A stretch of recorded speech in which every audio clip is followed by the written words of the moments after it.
So today I want to show you an NCASE M2 build with an mATX motherboard and a 240mm AIO. I've noticed that there haven't been many videos with a 240mm AIO in the NCASE with an mATX motherboard, so today I want to show you that it is possible. The board I'm using is the ROG STRIX B850 gaming Wi-Fi paired with the 9800X 3D. Awesome motherboard. It's just got your three M.2 slots at the front here and then one on the back, and quick release for the GPU. And when you get your NCASE, it does come flat packed, so you will have to put in the standoffs for the motherboard. So I've done that here. This is for the mATX standoffs. It's different for the ITX. Once they're installed, then you want to just put your motherboard, line up the holes, grab your screws. Now, I don't tend to tighten them up straight away. I just put them in a little bit loose, so then I can give the motherboard a bit of wiggle if any of the holes aren't lining up.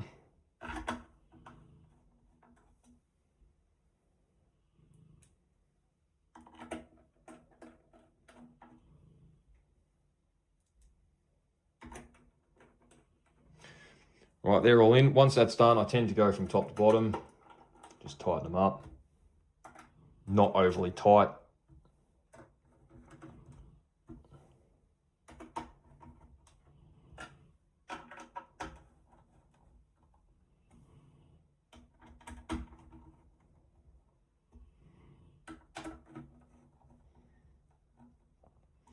Right, now that's done. You put your graphics card in. Now the graphics card I'm using today is the MSI Suprim X. And so once that's in, once it's all clicked in,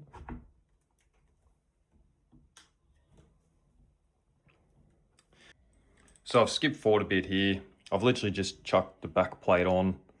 It's got 3 screws on the bottom. On the back here, you can see that this here can be unscrewed. It's ideal to take this black plate off when you're putting the back panel on. Just makes it easier to get in, especially if you're working with such a chunky graphics card. So once you've screwed that in, you do the same on the front. You chuck this plate on. Now this is just your standard configuration. You can invert this, which is what I've mainly seen when people have used an mATX motherboard, which is when the graphics card is on the top. Now I don't have a 3D printer, so I can't print anything to sort of support the graphics card. I've seen a lot of people that have done the inverted look print support for the graphics card, so then at least that way the graphics card's bringing in fresh air. But today, like I said, I'm going to show you just normal configuration with a 240mm AIO. Now next, I'm going to put in the power supply. It's just a Corsair SFX 1000 watt. So I'll get that in next, and then we'll go from there. Now, another thing with this build, because you have to put the motherboard in first, then the graphics card is a little bit wonky, like, it's not supported. So it can sag a bit, especially being heavier cards, because, the 4090s are actually quite like a heavy card. So you can get sort of like, I've got just a simple neoprene grommet, and when you're working on it, because I have to flip it and stand it up, you kind of just want a little bit of support so it's not flexing too much, because like I said, they are a heavy graphics card. Right, so we're all ready for the power supply. Connected the USB cables. the F panel's connected, and I've hidden the cables just down in behind here. So I'm just running a standard Corsair SF1000. You've got your bracket here, which comes with the case. So when you get it, you can just go and screw that on. Now the layout I'm doing, I'll just plug this in here first. So I'm going to be running it. Now, the other thing as well is you want to plug your cables in first, because let me tell you, if you're doing this kind of configuration, it's an absolute pain to try and connect all your cables when you've screwed in the power supply and you've got like limited room. Now I've got massive hands, which is why it's a pain. So plug your cables in. Once that's done, line up your holes, which are there.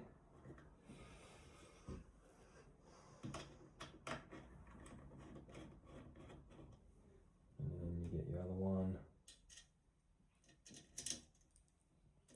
Now, you can adjust the power supply up and down, depending on how much room you got in between the graphics card and the power supply. I've gone for the top slot. Now, when you come to connecting the power cable, this comes standard with the NCASE. So literally, it's not too bad. So I tend to run it so I've got the cable coming in to the towards the front of the case here. Now, let me just remove those screws.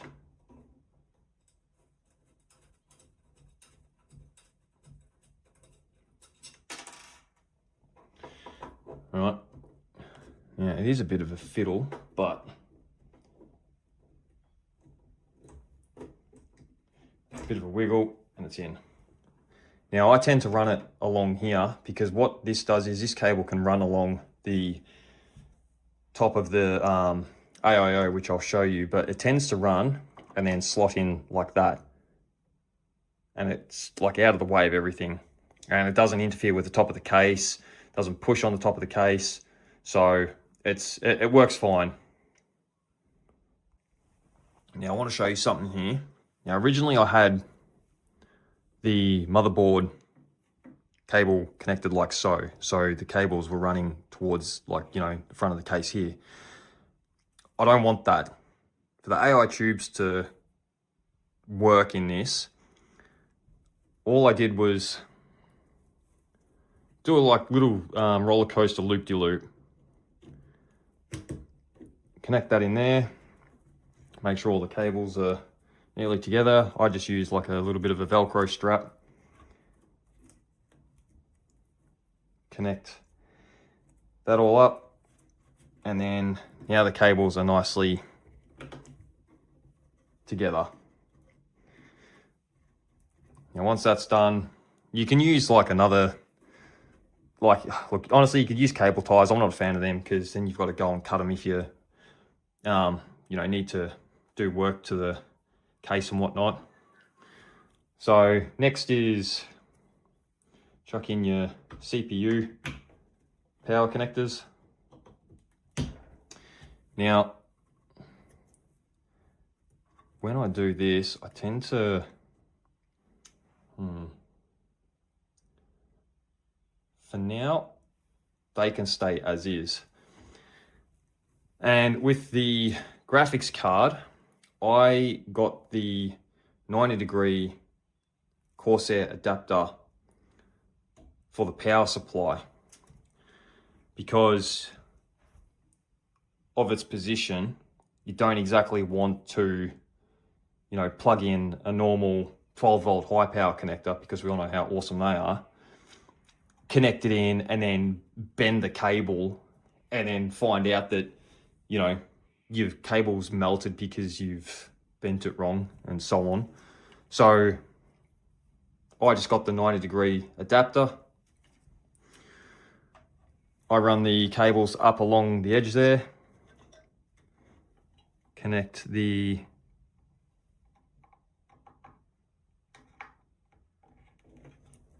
make sure it's firmly in. Now, you kind of need to leave it loose for a bit. Now, once that's done, the next part is the AIO. So I've skipped forward ahead. I've put the AIO in, screwed it all down. Now, I've had to have the tubes coming out the left-hand side. Now, there's a reason for that. And the other thing as well is you can see the reason why I've cable managed here and left a gap. It's so the tubes from the AIO can slot down nicely in there. So once that's all nice and neatly slotted down in there, what you can do is make sure the tube's nicely routed. Now I've unplugged the graphics card for a reason, because I need to have the cable go over the tubes and not under, so it's not as restrictive. So make sure that's nice and firmly in there. And now, as you can see, the tubes, I'll do a top view so you can see better, but I've got the ability to do some adjustment. Now, the other thing I've done is I haven't fully screwed this down, so it gives me some wiggle room for the AIO. Now, look, honestly, there is a bit of pressure, as you'd expect, because there are certain aspects of the build trying to push back, but it's nothing to be worried about. Now, you can see that's all slotted in there. So what I tend to do is just grab a screw. I'll whack a screw in the top there. And then whack one in the bottom here.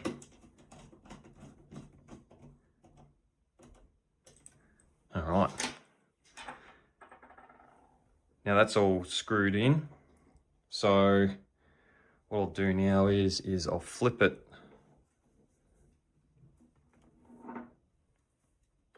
Now, like I said, a little neoprene grommet just to whack under the graphics card so it's not sagging. But as you can see, I'll move that out the way. The AIO tubes are routed in there. I'll do a bit more adjustments so they're not, but it's not kinked in any way. Like, as you can see here, there's no kink. It is a bit tight, but it works. The AIO works. So it's all routed in there.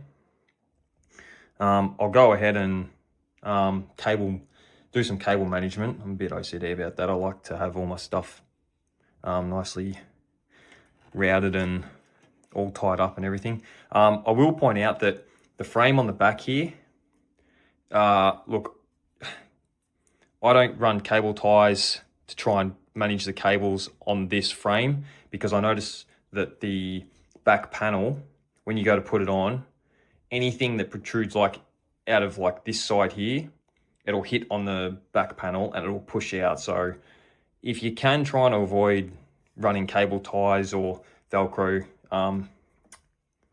straps and whatnot on the back, just to avoid the push out. So I'll go ahead, I'll cable manage it up and then show you the finished product. And there you have it, the final build. mATX motherboard, 9800X3D, cooled by a 240mm AIO, SFX 1000 watt power supply, and an MSI Suprim X 4090. Now, as you can see, I've added Lian Li 8.8 universal screen, sits there nicely. I've just added a couple of screws in the back here that were already in the case with the thumb screws that usually, like, you know, screw on the top plate.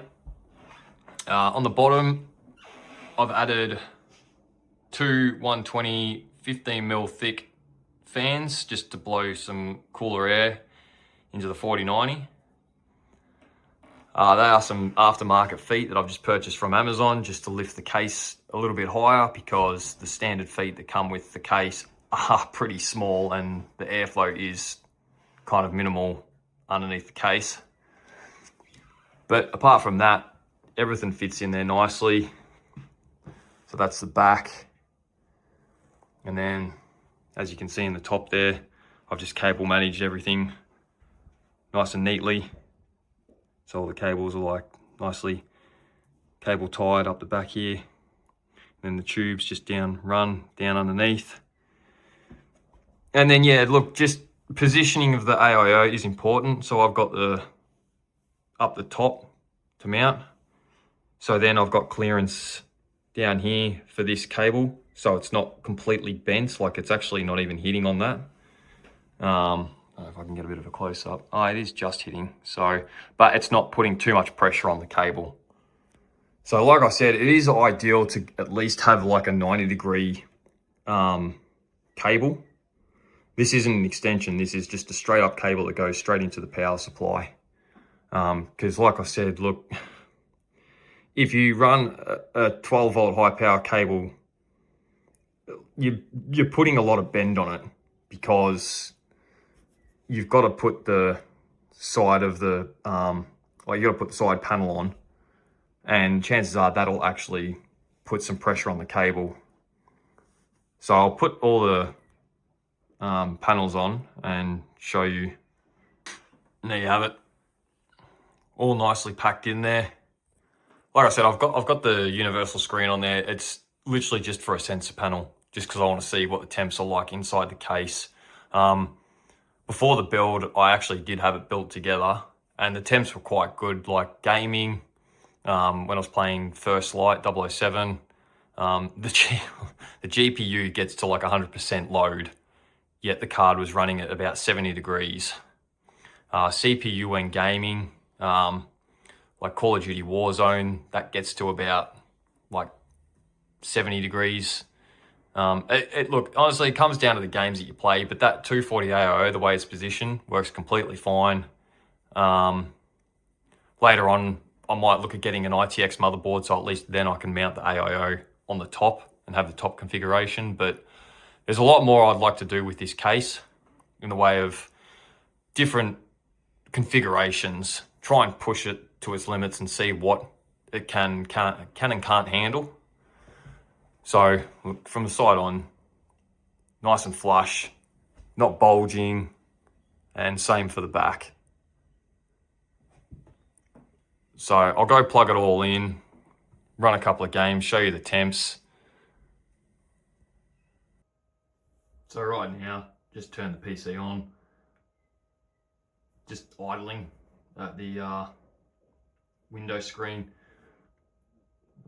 Roughly like 39 degrees on the CPU and 29 on the GPU.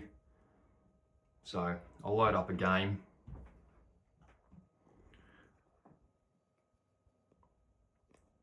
And then I'll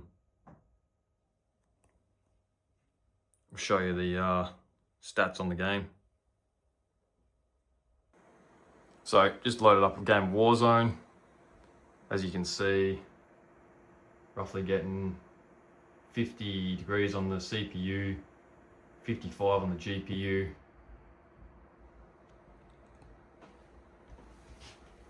So it's running it's running pretty good for such a compact case and running all that hardware.